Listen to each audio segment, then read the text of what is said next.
Chapter 2 of Sefer, Melachim, Alef, is a very challenging one. The first parak had a lot of challenges. The second parak has challenges. It's really, for those who read ahead, you know that if you had to put a niggin, like a music in the background, it might be from a certain Lo Aleinu, a certain very famous film involving Marlon Brando. Yeah, it's very strange. It's going to give him a charge, and much of the charge is we're going to get rid of that one. We're going to get rid of that one. That one you're going to have to find a way to take care of. Oh, you owe a favor to him.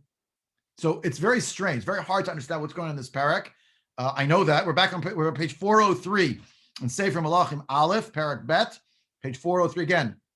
1 Kings, chapter 2. And it's very challenging to try to read this parak also, because we're going to spend a lot of time scratching our heads saying, I don't understand. What does this mean? Why wouldn't it have been better to tell us something, I don't know, more uplifting, what we're going to find out later? We will find out later. Something about the, how shall I say? Something about the, I don't know, what's the word? Something about the spiritual dimension. The beginning of it works that way, but in the rest of the parak, it's like very hard to see what it means. Now, we're also right now in this year, we're getting ready for next year, Parshat Vayechi, the last Parsha in Sefer Breshit. This is the Haftorah. Yaakov Avinu on his deathbed, giving a charge to his children, end of an era. And here we have the same thing with David HaMelech, right? So, Vayikrevu Yemei David Lamut, Vayitzavet Shlomo V'no Lemor. The days of David were coming closer to the end. He was coming closer to death. And he commanded his son Shlomo as follows. Anochi olech b'derech kol haaretz, v'chazakta v'ayita le'ish. I am going the way of all of the world. Be strong and be a man. V'shamarta et mishmeret Hashem Elokecha lalechet b'drachav, l'shmor chukotav u'mitzvotav v'mishpatav ve'edvotav, kakatuv b'torat Moshe l'man taskil, et kol asher ta'aseh ve'et asher tifneh sham. Keep that which is, keep the faith, as it were. Guard that which needs to be guarded with regard to Kadosh Baruch Hu. Follow in his ways, keep his edicts, his mitzvahs, his statutes, his testimonies, as is written in the Torah of Moshe.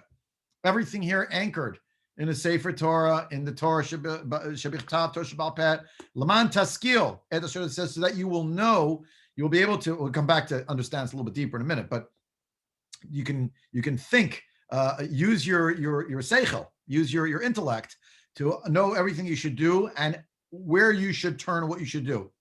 One more pasuk. Hold on. L'man yakim Hashem et dvaro asher diber alai limor, im yishmeru v'nacha et darkam la'lechet lefanai be'emet b'chol v'chol nafsham limor lo'yikaret lecha ish me'al kisei Yisrael. So that God will fulfill and uphold his word which he spoke to me, saying, if your children keep their path to go before me with truth, with authenticity, sincerity, etc., with all of their heart, with all their soul, saying, then what would happen? Then lo yikarei lecha ish me'al kisei Yisrael, there will not be a cutting off of the person, meaning of the Davidic line, from the throne of Israel. Doesn't mean the Davidic line would go away, but as we see, we already know things that are coming when kings of Yehuda, whatever there was, disturbed that equilibrium. They disregarded the words of the Nevi'im, they misbehaved, etc. So we saw there was Galut, and the Davidic line continues. We're davening from Mashiach ben David all the time, but there didn't have to be anyone on the seat because exile came about. Yeah, the family wouldn't be changed, but the status of whether they would actually sit on the throne, that could change. I'm pausing here. Karen, go ahead, please. I'm not sure this is even a question, but the beginning of this little section, it is, we say to walk in his ways, which makes me think that we are following in his footsteps. And then further on, whose footsteps? Hashem's. Okay. Right here, it safeguard the charge of Hashem, your God, to walk in his ways. So that's us following him. Yeah. If we're walking in his ways. Later, it's to walk before me sincerely. So we're in front of him, and I'm thinking of the contrast between his leading and his following, and when we're in exile, he follows after us. It's a And great whether there's something going on with who's in front and who's behind. That's a very nice idea. Yeah, but I don't know. I don't know how to flesh it out. But there is something let's keep going.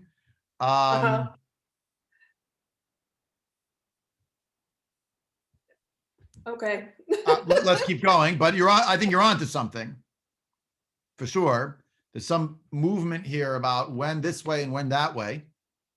Something is afoot. By the way, also, if you look at Pasuk Bet, to throw that into the mix, verse 2, it's also about a derech. B'derech kol haaretz. It's the way of the world. Now, let's see some of the sources, because we'll see that obviously these are not just, mellifluous words, rhetorical flourishes. Every phrase here has significance. So first of all, a lot of the treatment of this comes actually from Bereshit Rabbah in various places. Why? For the simple reason that it was the story of the death of Yaakov Avinu, the end of an era on one level, but another level, it was a certain continuity, right? A vouchsafed continuity. Whereas there's a question about who's taking over for Avram, who's taking over for Yitzchak. There isn't a question who's taking over for Yaakov exactly, because it's all the sons with their different roles. And in the case of David, it's that particular son. Yeah. So let's see what the Bali Medrash did with this. First of all, Vayikruvu Yemei Yisrael. It's the same language. Vayikruvu Yemei Yisrael Lamut in chapter whatever it is, the last chapters and beginning of Parshat Vayechi. It actually uses that language. We had looked it up already a couple of weeks ago. The book of Kohelet teaches, Ein Adam Shalit Beruach Lichlo et Haruach Ve'ein Shilton B'Yom HaMavet. A person does not rule over the spirit to forestall the spirit, meaning God sending the Malach HaMavet to take someone, God forbid, and no one can rule over the day of death. So Rabbi Yeshua the Sichnin b'Shem Rabbi Levi teaches the following: Chatzotzrot she'asa Moshe b'midbar b'shashen nata lamud ginzem HaKadosh Baruch Hu shelo yeh acher tokea bahen ve'in bayin etzlo. There was something, the two trumpets that Moshe Rabbeinu made, they would actually be put away, and they would be put away for all time. No one else could ever use those two. They have to make their own. It was as so Moshe made it for himself only, as it says in the pasuk. And as it says also in Sefer Dvarim toward the end, gather to me all of the elders of your tribes, because there is no ruling over the day of death. So the first interpretation of this pasuk from Sefer Kohelet is about Moshe. No one can rule over the Ruach, the spirit. To stop the spirit had to do perhaps with the blowing of those trumpets, and no one can control the day of death. Moshe had to say, gather all the people together, because it turns out today is the day of my death. You look up Devarim Lamed Alef, Parshat Vayelech, that's what it says. Today is the day I'm going to die. I can't control it. Now, we have another example in Shilton Mavet when Zimri did what he did. So we have the story where Moshe and Pinchas is there. Okay, fine. Skip. I came for this one. Ve'ein Mavet el lashon hashpala nitna Yisrael Pinchas v'hishpil at Moshe. Moshe was diminished because Pinchas was already taking his rightful place. It was already the end of Moshe. The denouement or decline was already at the time when Pinchas got up and dispatched Zimri ben Salu and Cosbi Batsur, and Moshe didn't do it. He's not running things anymore. So the notion here of mavet, of death, is not the moment of death, but the day of withdrawal or enfeeblement in some way, or no, enfeeblement's the wrong word. It's someone else is taking the mantle of leadership. And we have that with David as well. David Zakein, what does it say? Vayikruvu Yemei HaMelach David. Ein Ktiv Kan Ella Vayikruvu Yemei David. The days of David himself. not of Hamelach David, but of David. Do you see this the switch? In chapter 1, it keeps calling him Hamelach David, Hamelach David, Hamelach David, Hamelach David. The Navi, the Medrash here says now it just called him David, Vikrumi May David. He was already more withdrawn from his public role. And you see that here. That's already an onset of death, is that he had turned more inward. V'af Yaakov kevin shenat lamud hitchil mashpil atzmo lifnei Yosef. We have also the same thing of Yaakov, again, lower, not debasing himself in the pejorative sense, but taking more of a back seat, and Yosef coming to the foreground. What he said, if please I found, or if now, we've had that thing with na and na, but if, he's beseeching him, if I found favor in your eyes, I'm your father, I'll tell you exactly what to do. I'll give you a mitzvah. Of course you're going to listen to me. If please, son, you have it, you see it fit, you could please help me, accommodate me, right? So when did that happen? When did that happen? When did the roles switch like that? Karev lamita shenem v'ikru yemei Yisrael lamut. The days of Yisrael, meaning Yaakov Avinu, came closer to dying. So I'll come back to this theme in a few minutes. Just keep this in your mind. And I know I gave you sort of this extra piece over here, but I want to show you the progression that's the way of the Medrash is analyzing like a pasuk from Kohelet, but it has to do really with some earlier event they're attaching it to. So you have that with David also, just like Moshe had a withdrawal from leadership. So David has a withdrawal, and you see it, says the Medrash, in the words, the days of David, not of David HaMelech, had now come closer to the end, to death. And the notion of death, lo aleinu, not just a physical process, but also in a certain way, the withdrawal from engagement, involvement is also a form of the same idea. Yeah, I'm using air quotes, but I hope you understand the level which I mean it. Okay, another medrash, another version of Breshit Rabbah. Vaikri Salamut. Where does it say this idea of the days are coming closer to die? But Bachur Sheba Avad, the most chosen of all of the forefathers. Right? And with the greatest, the most chosen of all the prophets, and with the most chosen of all the kings. That's where we talk about days coming closer.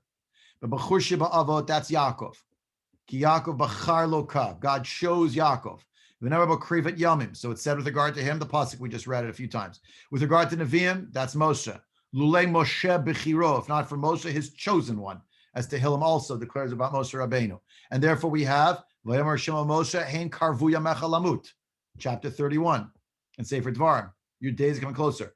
Babachur Sheba Melachim Zed David, Vayivchar David Avdo, V'nemar Bo Krevat Yamim V'Kri Yimei David Lamut. Medrash emphasizing why is David the one who his days came closer to his dying, to show you the most chosen of each of them. Yaakov, Moshe, David. Yaakov, Moshe, David. Right? What's amazing, of course, we've seen many parallels over these shiurim, starting from the arrival of David HaMelech on the scene, still as David ben Yishai, the eighth, also ran, who no one paid much heed to, who was out back when Shmuel HaNavi came, and through his rise, all the many comparisons to Yaakov Avinu, the way in which David HaMelech saw himself as a continuation of the life of Yaakov Avinu. We saw this insight into Tehillim in several respects. Most prominently, when David compares himself to Yaakov in terms of the lack of sleep that he will have on account of not having having figured out where and how to build the Beit HaMikdash. You can see it if you're interested in chapter 132 of Tehillim. I don't want to go so far afield because I just want to see more today before we close, but he actually uses the expression Asher Nishba LaHashem Nadar LaAvir Yaakov. He saw himself in that way. And twice over, he comes again, Ad and Makom LaHashem Mishkanot LaAvir Yaakov, the mighty one of Yaakov. He saw himself that way, and there were various parallels. We saw the parallels of David as sort of an amalgam. Rav Meidan's idea, he's an amalgam of the character of an Esav.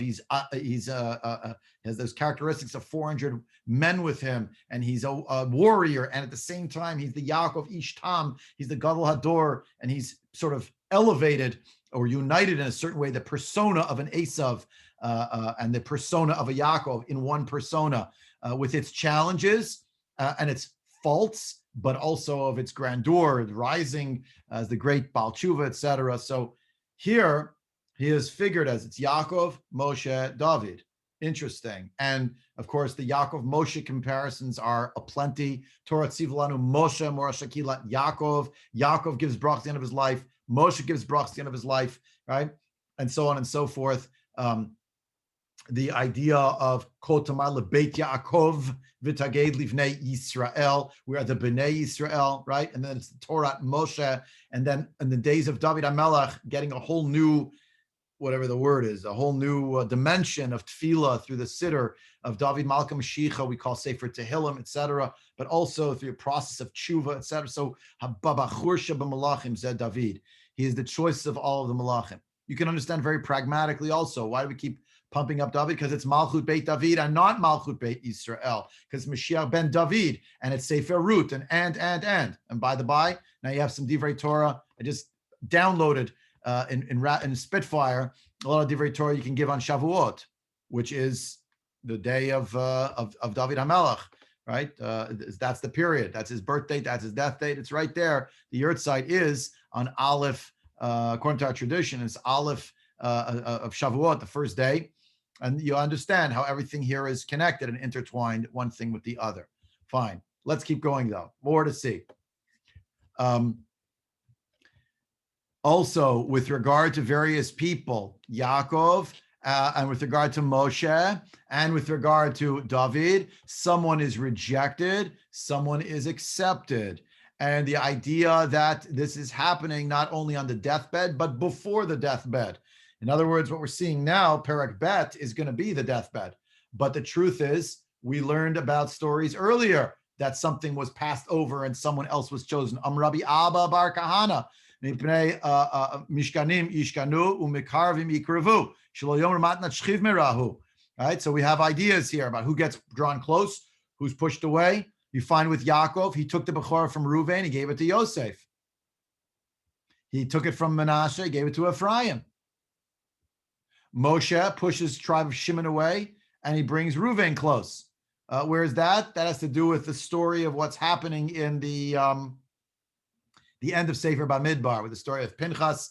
It was the prince of the tribe of Shimon, and then Reuven is Reuven and Gad. Okay, that one's a little shakier in my view. I don't understand it entirely. Why was Shimon? Makes sense. Shimon was born after Reuven, but okay, that's what's described. David takes the Malchut from Adoniyahu and he gives it to Shlomo. All right. No one should say he just did it on his deathbed. Therefore, where is it? It's later on, after the story's over. Now, chapter 2. Now, David was becoming more infirm, but he did it before. I should have put an enter here. So here, I just did it now. That's what happens when you can do things on the fly. Rabbi Shmuel Bar Nachman says the name of Rabbi Yonatan. All these people, Shlohigiu Shnoteim Leperek Avoteim, they're all people. Yaakov, Moshe, David, they did not reach the age of their forefathers. Avram is 175 when he dies. Yitzchak is 180, and Yaakov lived 147 years. Didn't reach the level. Yeah. Levi died 137 years of age. Kehat lived for 133 years. Amram lived 137 years. Moshe lived 120 years. He did not get to the level of his forefathers. Boaz, Oved, and Yishai, they lived in total between the three of them close to 500 years. David lived 70 years. And he said so. Yemei shnotin behem shivim shana. He didn't really say it. In fact, really, Moshe Rabbeinu said it in the Tefillah Moshe. But the average lifespan, 70 years. That's actually what he got, 70 years. Now, what exactly does that mean? Number one, a parallel again between the three of them. They stand out that way, number one. Number two, there's something about as great as they were yet not on a level that people came immediately before them, maybe because of their life's experience. Three people who had much suffering, and their life was certainly a case of Yaakov, In the case of David, they're also a parallel of they're realizing they didn't live to the same number of years as their parents. They didn't have a richus yamim, maybe because of the suffering that they endured, because of the things that happened to them. With Moshe, a little more challenging to understand it one way or the other. But maybe one could say, let's say, counterfactual. If the chait hadn't happened involving hitting the rock, maybe he would have gone into Eretz Yisrael. Maybe he wasn't going to live just 120. No one would say to each other, Ad Mev Esrim Shana. We would say, Ad whatever Moshe Rabbeinu lived. All right, but that became the number. Not just because of Moshe, by the way. That has to do also with the end of Sefer Bereshit, Ayin Sham, about the 120 years of waiting for the generation to fill out the time of Noah. Okay, now just a nice ending point here. Amar Rabbi Shimon ben Lakish, Yemem shel tzadikim meitim, vehem enam meitim. The days of the tzadikim die away, but the tzadikim don't really die.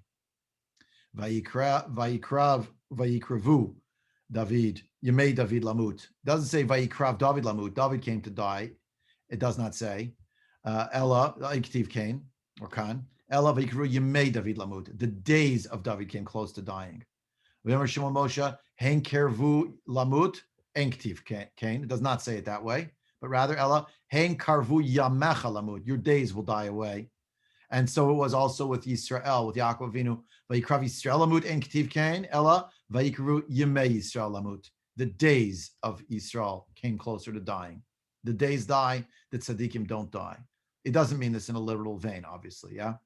But the point, again, drawing the link between these three people who remain extant in so many regards for Klal Yisrael, known as Bnei Yisrael, the Torah of Moshe, and the Siddur of David HaMelech as their contributions, but also beyond that, they each represented the end of, but also the continuity of a generation. Yaakov to his sons, Moshe to Yeshua, and David to Shlomo Melech and Davidic line. Let me pause here. Questions, comments? No? Okay. Let's continue then. Yeah? Further. Let's go. So the Malbim points out when he said this, Ani holech, I'm going. Ani holech b'derech kol haaretz. Why did he speak to him in that way? Did Shlomo not realize that nobody lives forever? Shlomo haya ba'et ahi l'datim afarshin bet yud bet shana. His son Shlomo was 12. I don't know what happened there. When I underlined it, it caused something to get erased. So let me not do that. Shlomo was all of 12 years old. Yeah, at the time when that happened. As it says, Shlomo b'ni nar varach. We saw that last time. He is young. He is soft, supple. Uviyot David Chai, Amad liyamino, Bein Bahan Hagad Ha'am, Bein Lulam Torah Musar. When David was alive, he stood by his right side. He gave him a direction. He taught him Torah. He told him how to run things. Amar le kibiyot muchan lelechet be'derech ha'olam, tzarichu litchazek ba'atzmo. Told him, now you have to be strong. Now you're going to have to be the one to do it. I'm not going to be here. Bein b'hanhaga ta'am, whether with regard to running the people, telling him, be a man. It doesn't mean be a man, like don't be a child, but means be a leader. You have to be somebody. The person has to know that you have to rule with authority. You can't be, submissive and fearful of everybody with anxiety. Vishamarta, and you should guard, you should keep. But when it comes to your relationship to God, do the exact opposite. There, don't be a man, but rather you should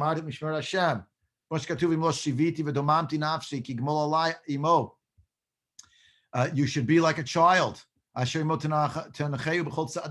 Be your mother's son, but not just your mother's son, literal, but be like a child who still needs his mother. Like that should you guard the guardianship of Hashem, as it says in the Torah. And do not rely on your own intellect.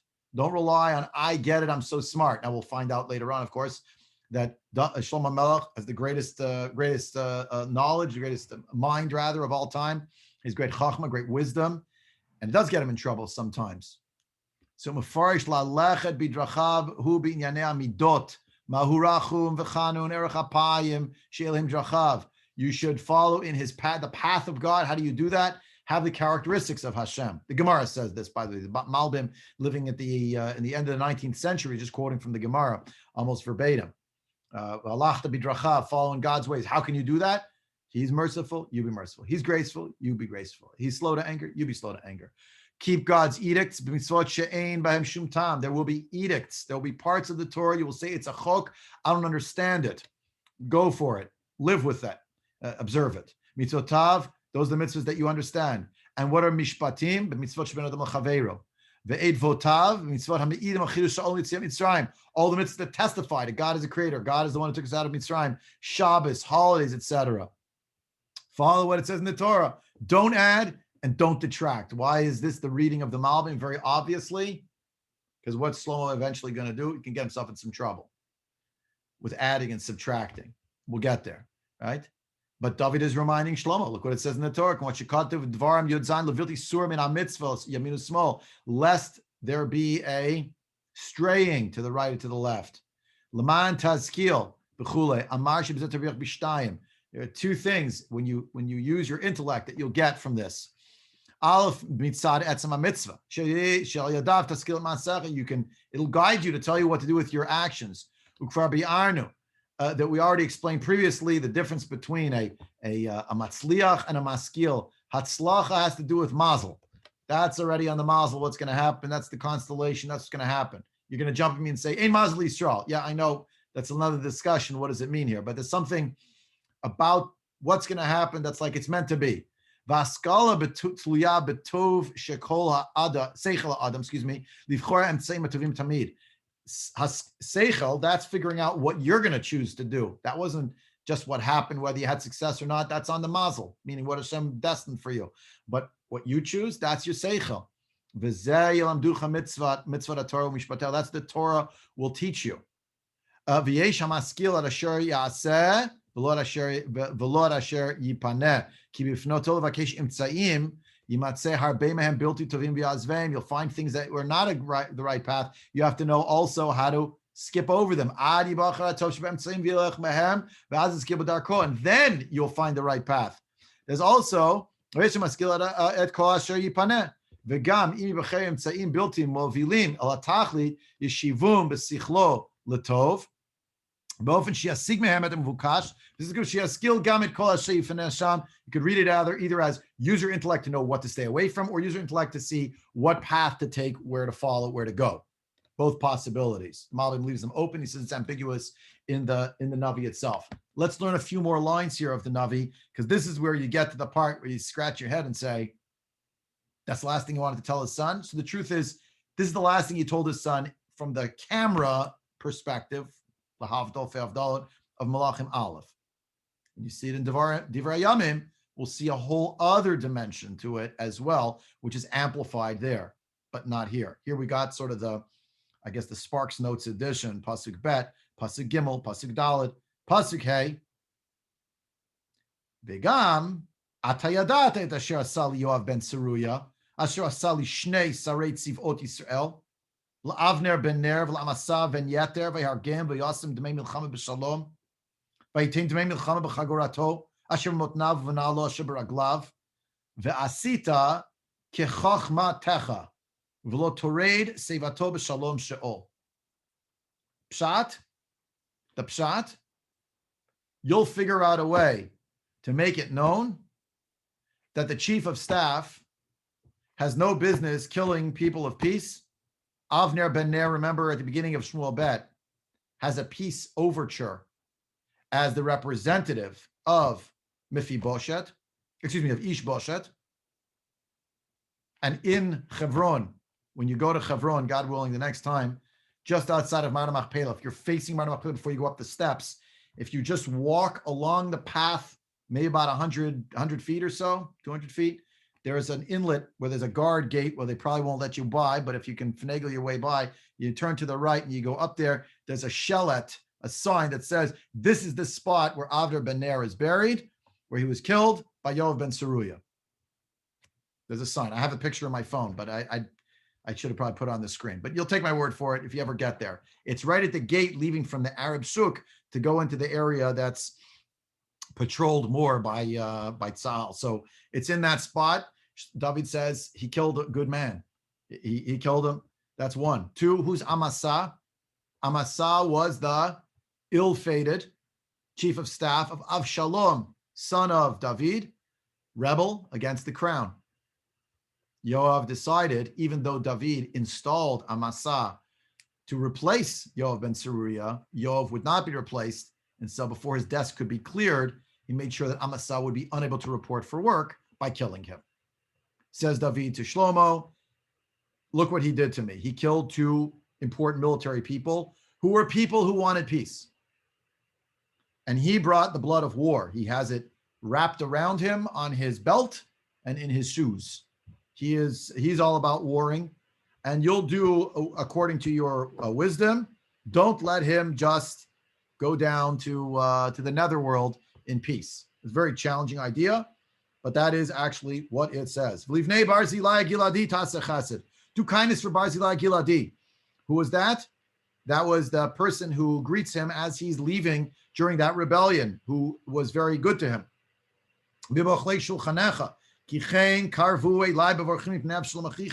They took care of me. They supported me when I was leaving. Remember him from Bachurim? He's the Benjaminite who cursed me. I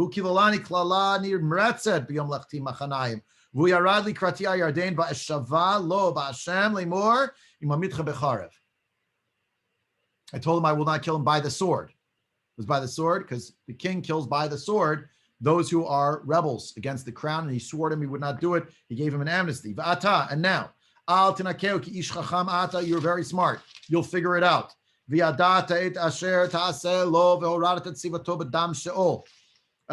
will know what to do with him also.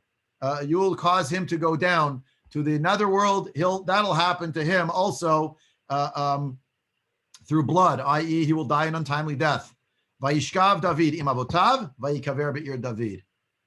That's the end. David slept with his fathers. Euphemism means he joined the ages, the generations. He died, and he was buried in Ir David. Summary psukim, Yud Alef and Yud Bet. The summary psukim. V'hayamim asher malach David al Yisrael 40 shana. 40 years did David rule over the Jewish people. B'Chevron malach 7 shanim. V'Yushalayim malach 33 shanim. 7 years in one place, 33 years in the other. Ushlomo yashav al kisei David aviv. Vatikon malchuto meod. His throne was set very, very much. Those two psukim are the transitional psukim after the passing of David HaMelech into the rule of Shlomo HaMelech. But of course, it's a challenging section to try to understand what this all means. Look with me, a Beferish halacha from the Rambam. Kol hamored b'melech Yisrael yesh lamelech reshut lahargo. The king has the right to kill him. Afilu gazar al echad mishar ha'am shilach l'makom ploni v'lo halach. Even if he said to so-and-so from the rest of the nation, go to such a place, the guy didn't go. Don't leave your house. And he did leave. Chayav mit is obligated to be put to death. The king wants to kill him, he can. As the Torah itself says, anyone who will rebel against you. The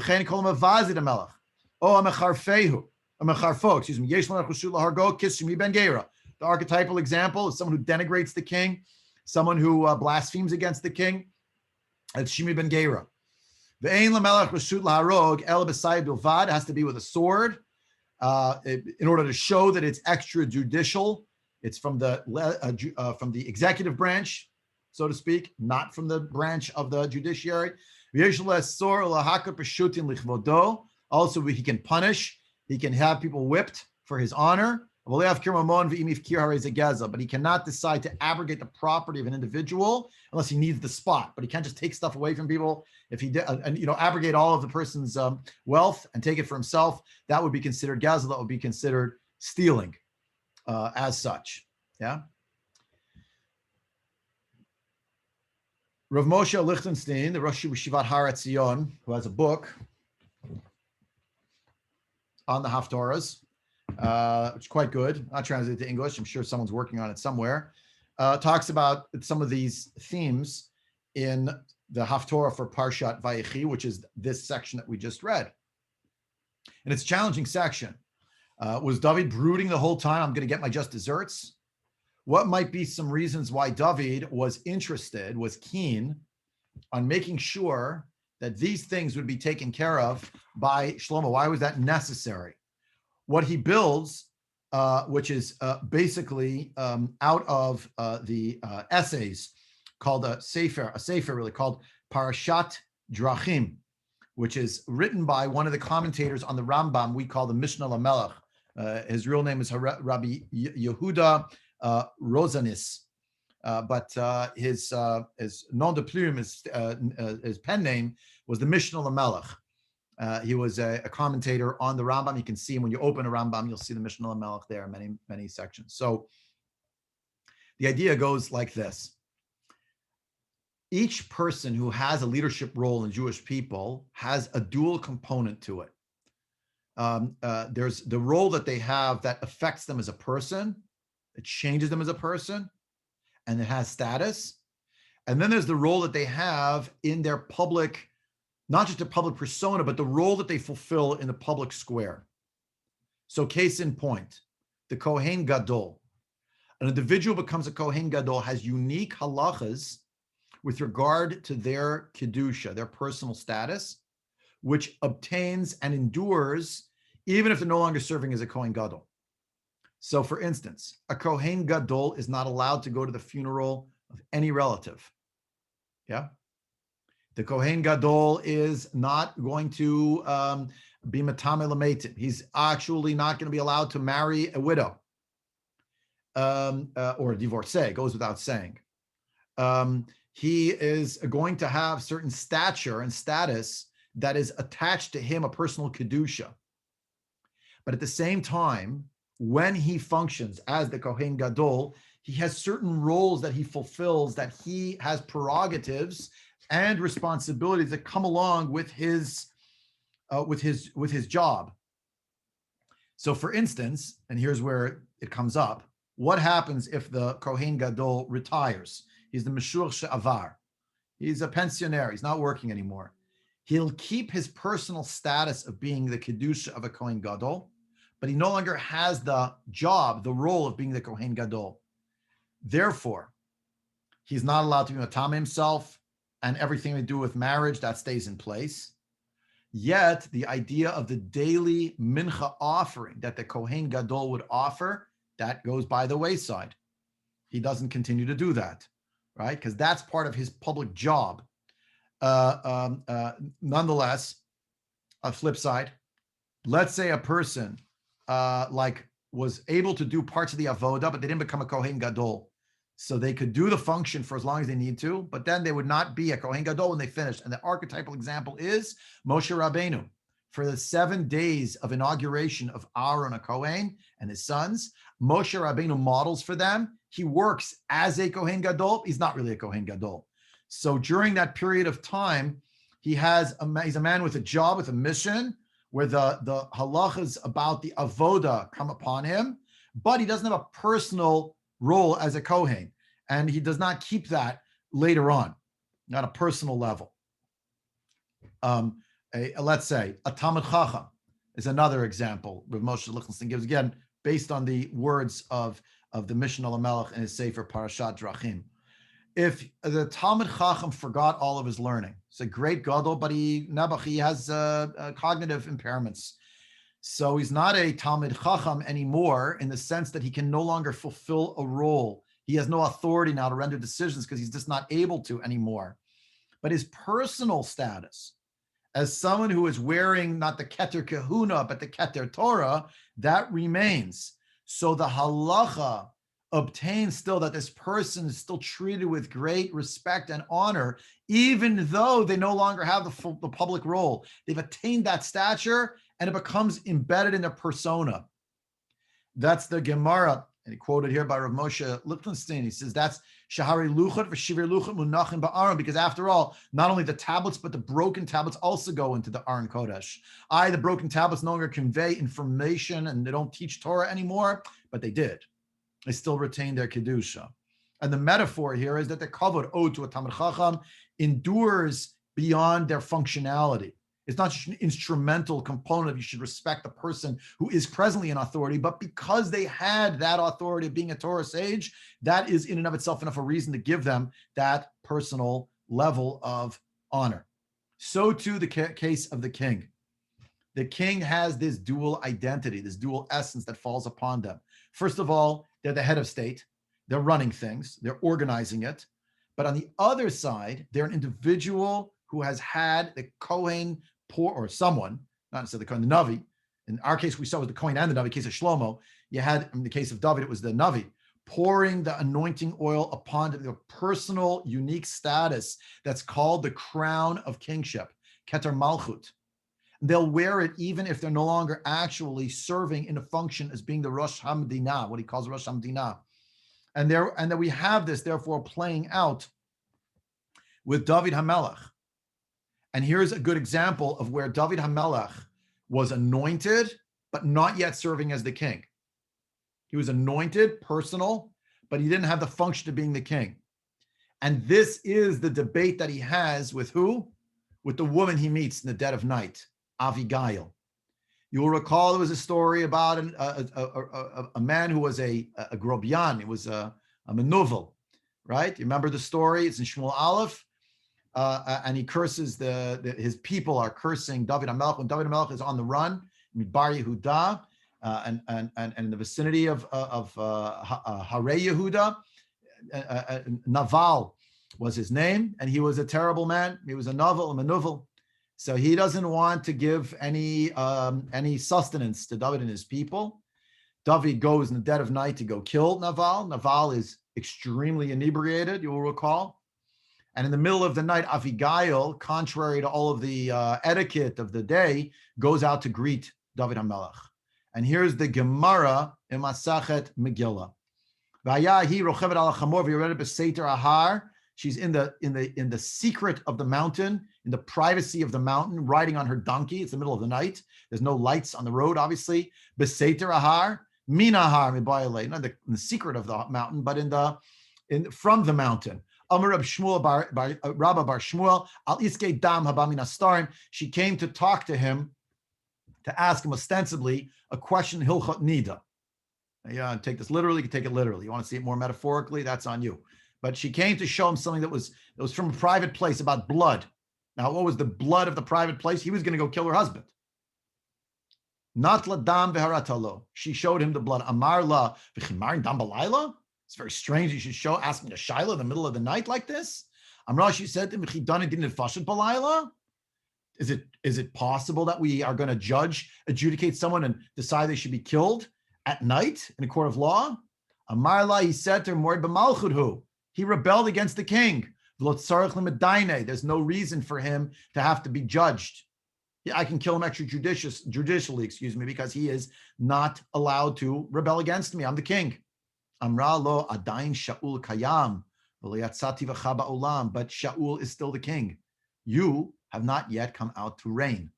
Amarla uvaruch ta'amech uvruchaat asher kilitini hayom hazeh mibo b'damim. So he blessed her, and he said, "You are blessed that you have prevented me today from killing someone unlawfully." Recall, Kizachor, David kvar nimshach b'shem hamishcha idei Shmuel b'shashit rachasha alilazu. Who is still holding the office? Shaul, even if David was personally already the king. In other words, on a personal level, because he was anointed with the anointing oil,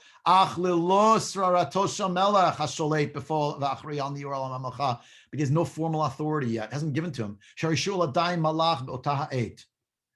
The Orzot, according to this, Parshanuto Shela Parshat Drachim, that's the Mishnah Lamelech who wrote this book, and two of his drushes. He discusses the Ketazet to this section. Ben David Avigail Nasov al Sheilat Din Morid b'Malchut. They're arguing, Avigail and David, about what does it mean to be a Morid b'Malchut.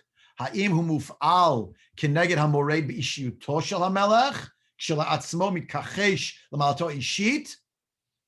Does it obtain when you go after the personality, the individual, the human being who is now called the king?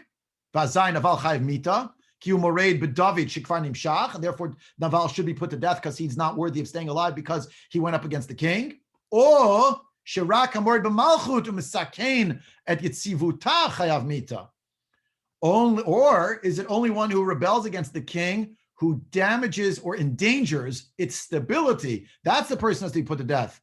Ach lo apogeh melech ke'adam, but not someone who goes after the king as a human being.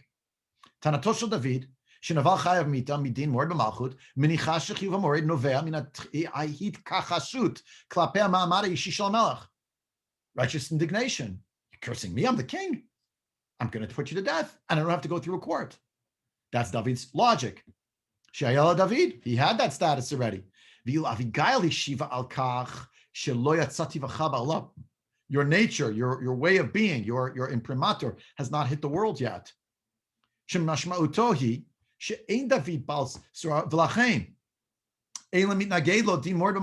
goes up against him is not rebelling against the king. You have to actually rebel against the authority of the king in order to be mechayev mita. Yeah? And after all, the position of Abigail is more logical. It actually is convincing. It's true logically, and it's true from the way the text plays out in the Navi. When you're going to undermine the public, you're going to make a challenge to the orders of rulership. So that's one thing. Bitul samchut medinit, the state's authority. Anarchia in English, yeah, anarchy. A lot of words from Hebrew were translated to English. In English, we call it legitimacy. It was undermining the legitimacy. That's why the king, as a human being, can kill another person, and you don't need a judicial process, because there's a national emergency at stake, potentially. Excuse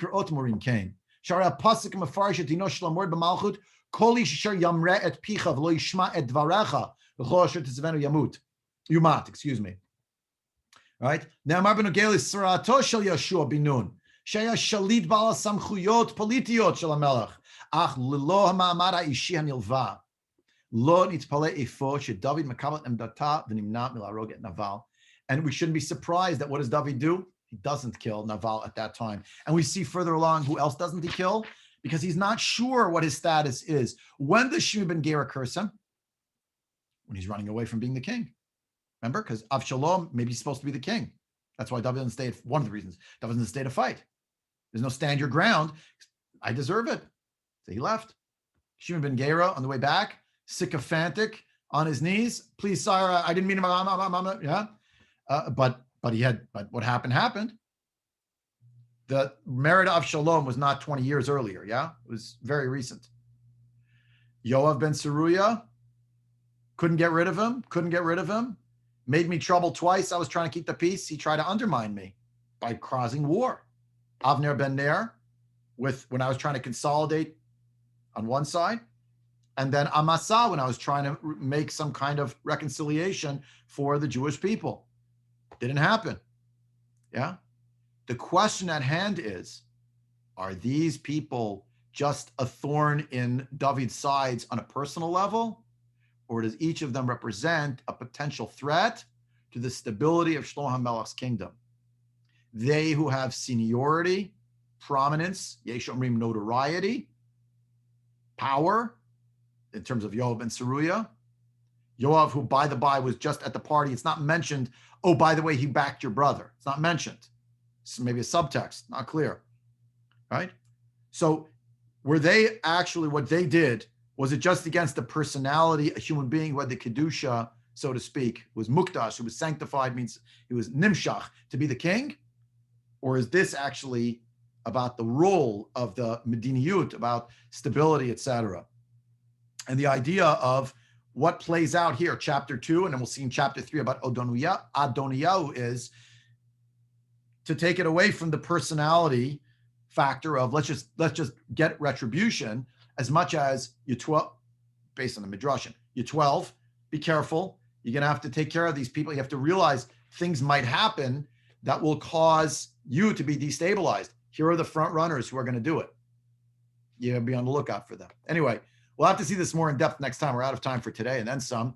But just to consider what it means that it's not just that he said to him, let's you and me settle old accounts, as these accounts are still open and potentially undermining everything that's going on. And it also explains why David stays his hand with Naval Carmeli, with Shimi ben Gera, with all these different people, not Shevin ben Bichri, because Shevin ben Bichri was Davka, a merit, because he sees that there is a possibility here of these people undermining Shlomo, and that they had the capacity and maybe even the motive, that they were simmering and waiting for their opportunity to do it. He's telling them to be on guard, and we'll see shortly how Shlomo will orchestrate rules for them that they do not keep, and therefore actually become more din b'malchut, if not yes, in the moment, and whatever was murky from before is clarified as also having had nefarious purposes as well. So come back next week, God willing, and we'll resume Perek Bet and see it a little more in depth. Ad Kan for today.